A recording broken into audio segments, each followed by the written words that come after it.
بسم اللہ الرحمن الرحیم۔ دنیا کا ہر شخص جب دنیا سے جاتا ہے تو ریٹائر ہو جاتا ہے، انجینئر نقشے نہیں بنا سکتا، ڈاکٹر سے کوئی علاج نہیں کرتا، لیکن یہ آخرت کے لوگ ہیں، علماء و اولیاء، یہ جتنے پرانے ہوتے ہیں اتنے قیمتی و بیش بہا ہوتے ہیں۔ آپ نے کہا کہ ابو بکر صدیق کو کہے کہ نماز پڑھا لے۔ ابو بکر صدیق ولایت میں آپ کا عکس ثانی تھا،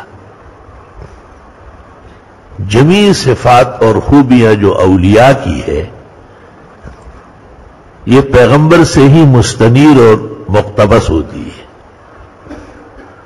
اور وہ کسی میں کسی شان کی ہے، جیسے علی میں شجاعت ہے، حضرت عمر میں ہیبت و جلال ہے، عثمان میں جود و سخا ہے۔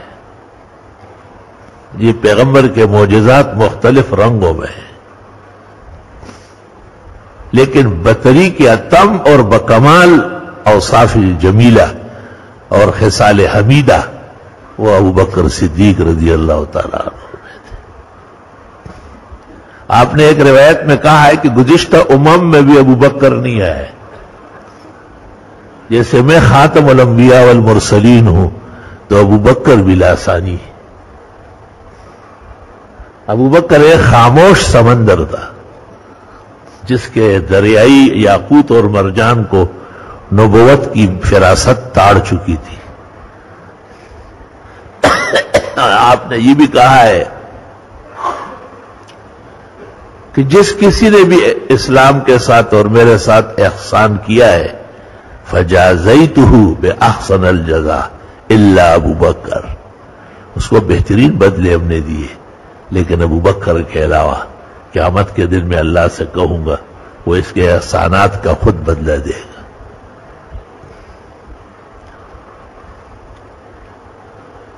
لا الہ الا اللہ وحدہ لا شریک لہ لہ الملک ولہ الحمد وہو علی کل شیء قدیر۔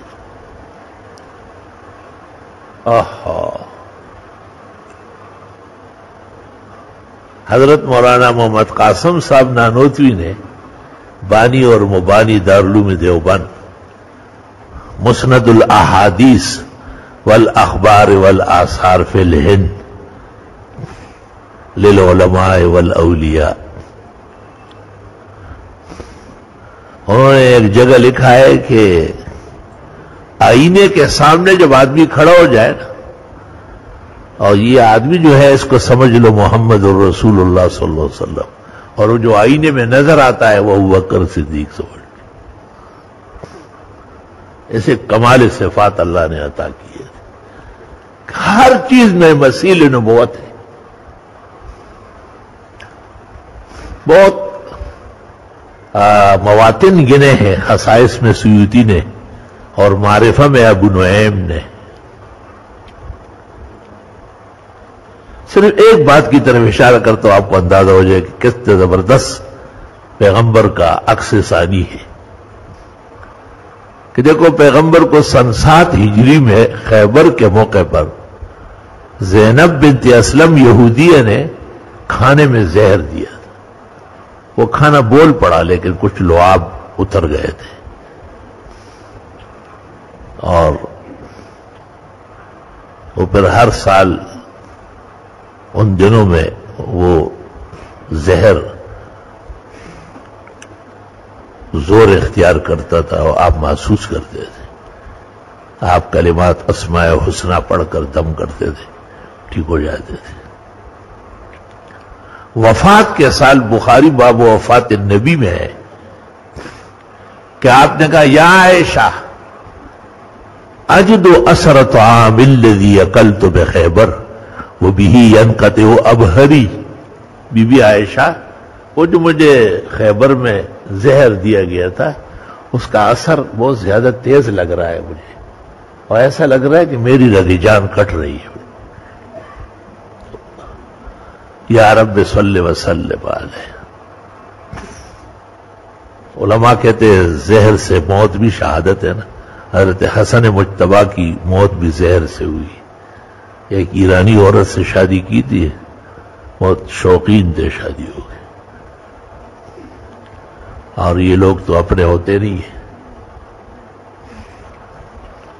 شیربانو نام تھا اس کا، اور بہت منع کیا گیا حضرت حسن کو. لے حسن بڑے پیارے تھے، وہ کہتے لوگوں کو نسبت ہو جاتی ہے. حضرت علی نے کوفہ میں اعلان کیا خبردار کوئی حسن کو بیٹی بہن نہ دے، پھر بھی لوگ دیتے تھے. چند دن کے بعد فارغ کر لیتے. یہ ایسی چچڑ تھی کہ یہ حسن کو ہی فارغ کر گئی. دنیا عجائب ہے. قیامت کے میدان میں یہ سارے نقشے کھلیں گے. وہ خود سے لما فی الصدور، سربست راز جو ہے نا وہ کھول کے رکھ دیے جائیں گے.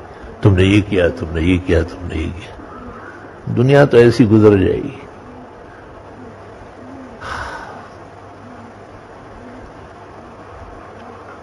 اسی طرح ابو بکر صدیق کو جو غار سور میں سانپ نے ڈسا تھا، وہ واقعہ عجائب المخلوقات میں منقول ہے، اور تفسیروں میں بھی مفسرین نے تسلیم کیا ہے کہ ایک سانپ 100 سال سے منتظر تھا. اس کو آسمانی کتب کے درس کے دوران احبار و رہبان سے پتہ چلا تھا، توریت اور انجیل کے علماء سے، کہ نبی آخر الزمان بالکل آنے والے ہیں، اور تکوین کی گھڑیاں اور ان کی سوئیاں بالکل منطبق ہو گئی. اور فارس کے اندر آتشکدے خود بخود بجھتے تھے جو 1000 سال سے بجھے نہیں تھے. اچانک اس میں اندھیرا ہو جاتا تھا، آگ بجھ جاتی.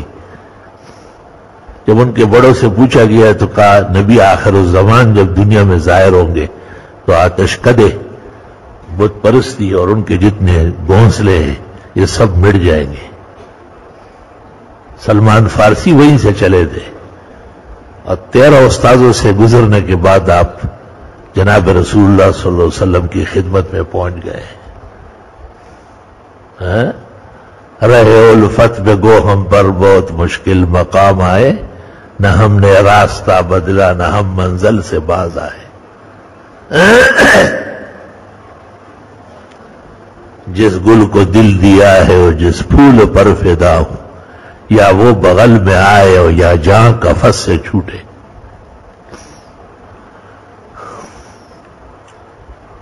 بہرحال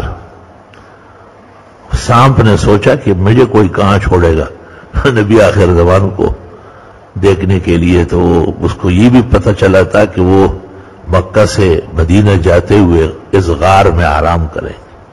بعض اخبار عجیب ہوتے ہیں، وہ بالکل موافق ہو جاتی ہے. اب جب حضرت صلی اللہ علیہ وسلم بما ابو بکر کے غار سور پہنچے، تفسیر کبیر میں لکھا ہے کہ آپ جب اندر تشریف لے گئے تو آپ نے حضرت سے درخواست کی کہ تھوڑا سا وقت دے دے مجھے، اور وہ صاف کیا. تو گندا پندہ پرانے زمانے کا غار کیا ہوتا ہے. ابو بکر صدیق نے بہت محنت کی، اور اس میں سوراخ بہت سارے تھے. آپ نے اپنی پگڑی ٹکڑا ٹکڑا کر کے اور اس میں جگہ جگہ دے دی. ایک جگہ پھر بھی رہ گئی تو آپ نے ایسے انگوٹھا رکھا اس میں، اس کو بند کیا. آپ پیغمبر ہو، آپ اندر تشریف لے آئے. یہ حقائق ہے کہ اس کے منہ پر کبوتری نے آ کے انڈے دیے، اور عنکبوت نے وہ جال تانا، گھونسلہ بنایا. کیونکہ مشرکین نے 100 اونٹ اعلان کیا تھا کہ جس نے پکڑ لیے. 100 اونٹ کیا، ایک اونٹ بہت بڑی چیز تھی. تو وہ تو ہر طرف دوڑ رہے تھے، لیکن یہاں آ کے دیکھ لیتے تھے تو یا تو گھونسلہ ہے اور انڈے اور چوزے پڑے ہوئے، یہاں کوئی اندر کیسے جائے گا. اللہ اکبر، لا الہ الا اللہ وحدہ لا شریک لہ. بہرحال چونکہ ابو بکر صدیق نے وہاں انگوٹھا رکھا تھا غار سور میں سوراخ کے اندر، اور وہ سانپ ہر طرف سے آ رہا تھا، اخیر میں آ کے اس انگوٹھے کو کاٹتا رہا کہ ان کی ہٹاؤ یہاں سے تاکہ میں دیدار کر لوں. فخر المرسلین خاتم الانبیاء والنبیین حضرت محمد مصطفیٰ احمد مجتبیٰ اسعد السادات فی الدنیا والعقبہ شافع الشفعاء یوم الجزا صلی اللہ علیہ وسلم کی، تو ابوبکر صدیق کا رنگ بدلتا رہتا تھا اور بے اختیار آنکھوں سے آنسو گرتے تھے. تو آپ کے چہرے انور پر آپ نے پوچھا کس بات کا رونا رہا؟ کہا جی کوئی چیز کاٹ رہی ہے. آپ نے کہا پاؤں ہٹاؤ. پاؤں اٹھا لیے تو نکل آیا، سلام کیا ہو. ہم نے کہا ظالم یہ کائنات کے ایک بہترین انسان کو، اس نے کہا 100 سال سے میں آپ کے انتظار میں رہا ہوں، آج دن تھا ملنے کا تو اس نے سوراخ سارے بند کیے. ایک جگہ سے آ سکتا تھا، وہاں انگوٹھا تھا، ڈسنا شروع کیا، مجبور تھا میں. کوئی ماں ڈیرے نہ چارئی نہ دوست شاکڑا اور نہ روا د ضرورت کو خرواش. رحمان بابا دلیل پیش کرا، لا الہ الا اللہ. یہ جو ابوبکر صدیق کو غار ثور میں سانپ نے ڈسا ہے، یہ متوارث ہے، محدثین تسلیم کر چکے ہیں. اور ہر سال انہی دنوں میں دوبارہ ابھارتا تھا اور وہ زہر بڑھ جاتے تھے تو رسول اکرم صلی اللہ علیہ وسلم دم کرتے تھے، لعاب لگا لیتے تھے، کلمات و اسماء پڑھ لیتے تھے، ٹھیک ہو جاتے تھے. حضرت کے وصال کے بعد جب وہ دن آئے تو آپ کون ہے جو اس جیسے دم کر لے؟ بڑھتے گئے یہاں تک کہ 2 سال 26 دن کچھ گھڑیاں ابوبکر صدیق کی خلافت پر گزری ہے اور پھر وصال ہوا ہے. تو جیسے نبی نے وفات کے وقت کہا کہ عائشہ وہ جو زہر مجھے خیبر میں دیا گیا تھا اس کا اثر محسوس کر رہا ہوں اور میری رگ جان کٹ رہی ہے، اس طرح ابوبکر صدیق کو بھی وہ تکلیف دوبارہ ابھر گئی تھی. تو علماء کہتے ہیں نبی بھی موت میں زہر سے شہید ہے اور ابوبکر بھی موت کے سانحہ میں زہر سے شہید ہے. حیاً میتاً اشباہ بالنبی صلی اللہ علیہ وسلم ورضی اللہ تعالی عنہ. بعض لوگ اپنے کاملین کے ساتھ بالکل ہمرنگ ہو جاتے ہیں. بہرحال ابوبکر صدیق کو آپ نے کہا کہ یہ نماز پڑھائے گا. کائنات کے اندر مخلوقات کے عہدوں میں امامت سے بڑھ کر کوئی مقام نہیں ہے. اگر اللہ نے زندگی دی اور صحت نے کچھ وفا کی تو منصب امامت پر میں ایک کتاب لکھوں گا اور جہان کے عجائب و غرائب اس میں ہوں گے اور سربستہ علوم سارے آشکار ہوں گے. کیونکہ یہ ایک عجیب بات ہے کہ ایک آیت میں اللہ نبی کو کہتے ہیں اذا كنت فيهم فاقمت لهم آپ خود ہو تو خود پڑھایا کرے. اللہ تعالیٰ کو کتنی پسند ہے. اور یہاں تو پیغمبر کو اللہ خود کہتے ہیں کہ جب تک آپ تشریف فرمائیں تو آپ امامت کیا کریں. اس لیے معلوم ہوتا ہے کہ امامت اللہ کو بہت زیادہ پسندیدہ ہے. اسلام میں اس سے بڑا درجہ نہیں ہے. نبوت کے بعد جو مقام ہے آپ نے کہا مرو ابابکر فلیؤم بالناس بخاری، کہو ابوبکر کو وہ نماز پڑھائے. اور جب بیویوں نے مشورہ دیا کہ یہ تو بہت کمزور دل کے ہیں اور آپ کی وفات کے صدمے کو برداشت نہیں کر سکیں گے اور مسلح پہ کھڑے ہوں گے آواز نہیں نکلے گی، آپ نے کہا رہنے دو، انتن صواحب یوسف، یہ چال بازی ہے میں جانتا ہوں. اور پھر آپ نے کہا اب اللہ یوم بالناس الا ابوبکر، اللہ اجازت ہی نہیں دے رہے کہ ابوبکر کے ہوتے ہوئے کوئی اور نماز پڑھا لے. یا اللہ. اس لیے عباس موجود تھے اور آپ کے چچا ہے 3 سال بڑے، اور خالد بن ولید نے ایک موقع پر عباس کو کچھ کہا. آپ نے کہا خالد ایمان کے بعد پھر دوزخ جانے کا شوق ہو رہا ہے، تمہیں معلوم نہیں العم وسن والاب، میرا چچا میرے باپ کی جگہ پر ہے، خبردار کہ تم نے اس کو بھی ڈانٹا وانٹا. لیکن جب امامت کا مسئلہ ہے ان اللہ یامرکم ان تؤدوا الامانات الی اہلہا، عباس کے ہوتے ہوئے آپ نے کہا ابوبکر حال ہو جائے. یہ امانت داری کی بات ہے، رشتہ داری کی باتیں نہیں.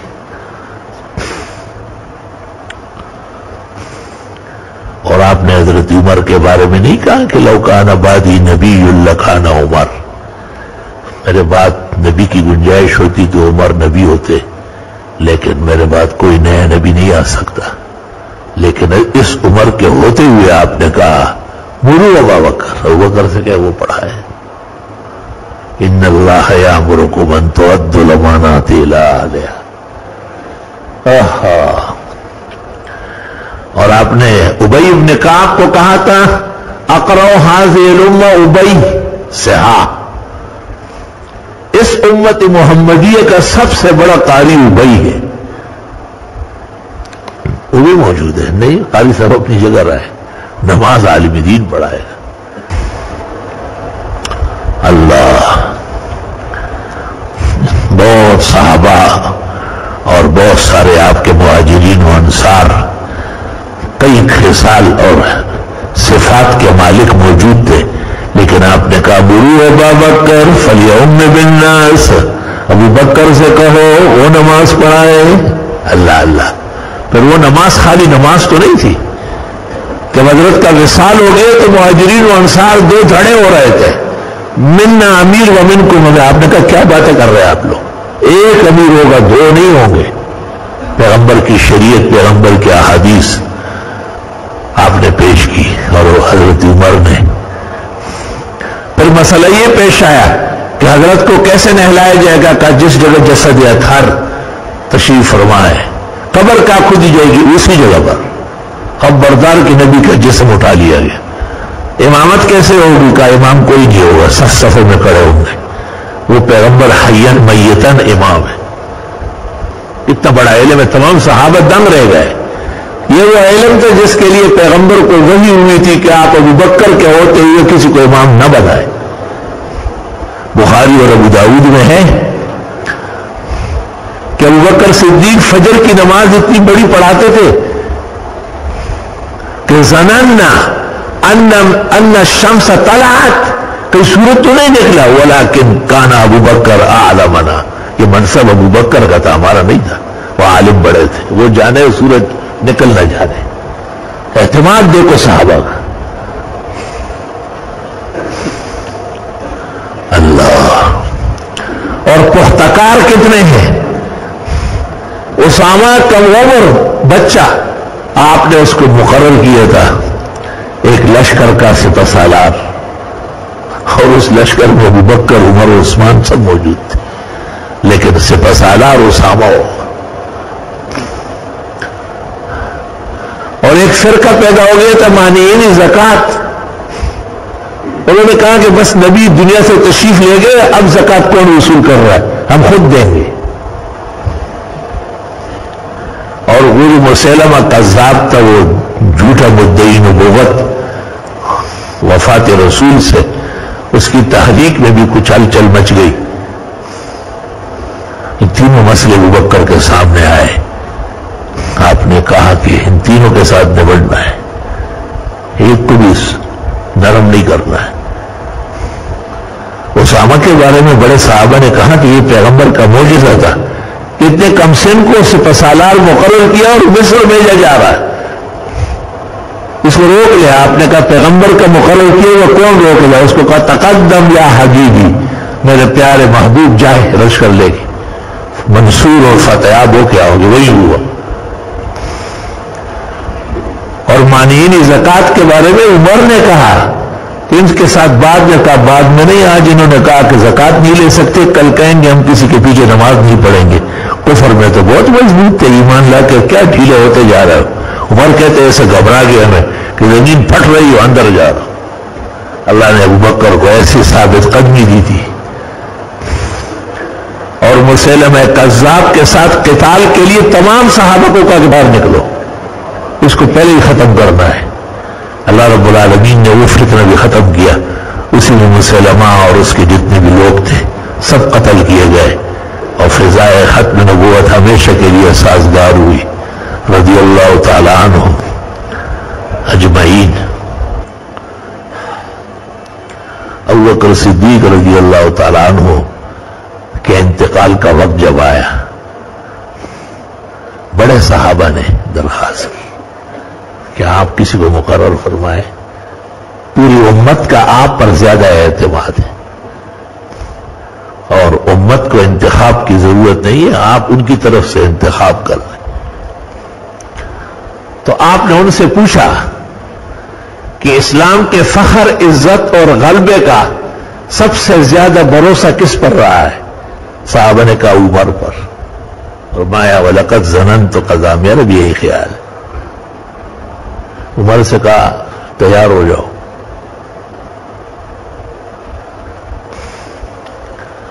اور ایک آدمی آیا بھاگتا ہوا، اور اس نے کہا وہ ابو بکر صدیق ہے، کیا ظلم کیا آپ نے، کس کو خلیفہ مقرر کیا؟ مشہور تھا نا کہ عمر بہت سخت ہے، جلال والے، ہیبت والے. افسوس تم کو میر سے صحبت نہیں رہی. انہوں نے حضرت عمر کا کمال خلق، جمیل الشیم منصب نہیں دیکھا. آپ لیٹے ہوئے تھے ابو بکر. جب اس آدمی نے یہ شور کیا، آپ نے کہا بٹھا لو ذرا، یہ جواب بیٹھ کے دینا ہے، لیٹ کے نہیں دینا ہے. اور پھر اس شخص کو کہا یہی سوال اگر قیامت کے میدان میں مجھ سے ہوا تو میں کہوں گا واللہ لقد ولیت علیہم بعدی خیر الرجال، خدا کی قسم میں نے اپنے بعد کائنات کا بہترین انسان خلافت کے لیے منتخب کر کے دیا ہے. اور پھر فرمایا یہی تو میرے خیالات ہیں، اگر کچھ اور ہوا فَسَيَعْلَمُ الَّذِينَ ظَلَمُوا أَيَّ مُنْقَلَبٍ يَنْقَلِبُونَ. شعراء کی آخری آیت پڑھی، دیکھیے تفسیر ابن کثیر. اللہ کہتے ہیں 3 آدمی کائنات کے اندر بہت عقل والے ہوئے. عبداللہ ابن مسعود سے تفسیر قرطبی میں منقول ہے ثلاثۃ من فرسان العقل، 3 آدمی عقل کے شاہسوار ثابت ہوئے. ایک وہ صفورہ حضرت شعیب کی بیٹی جس نے حضرت موسیٰ علیہ السلام کو دیکھا اور اپنے والد کو کہا یا ابت استاجرہ ان خیر من استاجرت القوی الامین. ابا جان انہیں کو نوکر رکھے نا، اسے بہترین انسان نہیں ملے گا. علماء کہتے کیا نگاہ تھی اس بچی کی، اس بیوی کے کیا نظر تھی. اور دوسرے عزیز مصر جس نے حضرت یوسف علیہ السلام کو بازار مصر میں خریدا اور گھر لا کے اپنی بیوی کو کہا اکرمی مثواہ عسیٰ ینفعنا او نتخذہ ولدا. بہت بڑے آدمی معلوم ہو رہے ہیں، بہت عزت کا خیال رکھو، ہمیں بہت کارآمد ثابت ہوگا. 2 ہو گئے. تیسرے ابو بکر صدیق جس نے اپنے بعد حضرت عمر کا انتخاب کیا ہے. ثلاثۃ من فرسان العقل، 3 آدمی عقل کے شاہ سوار ثابت ہوئے. لا الہ الا اللہ وحدہ لا شریک لہ لہ الملک ولہ الحمد وهو علی کل شیء قدیر. حضرت علی نے ایک خطبہ دیا ہے کوفہ کی جامع مسجد میں، وہ شیعوں کی معتبر کتاب نہج البلاغہ جلد اول کے اخیر میں لگا ہوا ہے. آپ نے منبر جمعہ میں اعلان کیا للہ بلاد عمر، خدا کی قسم یہ سارا ملک عمر کا فتح کیا ہوا. انہ اقام السنہ، عمر نے ہی سنت ہر جگہ جاری کی، ہر طرف بے دینی روکی ہے، اور وہ دنیا سے گئے اس سے بہتر انسان قیامت تک نہیں. وہی جو ابو بکر نے کہا وہی بات علی خطبہ جمعہ میں کہہ رہا ہے. جزاک اللہ خیر. آگے زیادہ سے زیادہ شیئر کریں اور ہمارے چینل کو سبسکرائب کریں.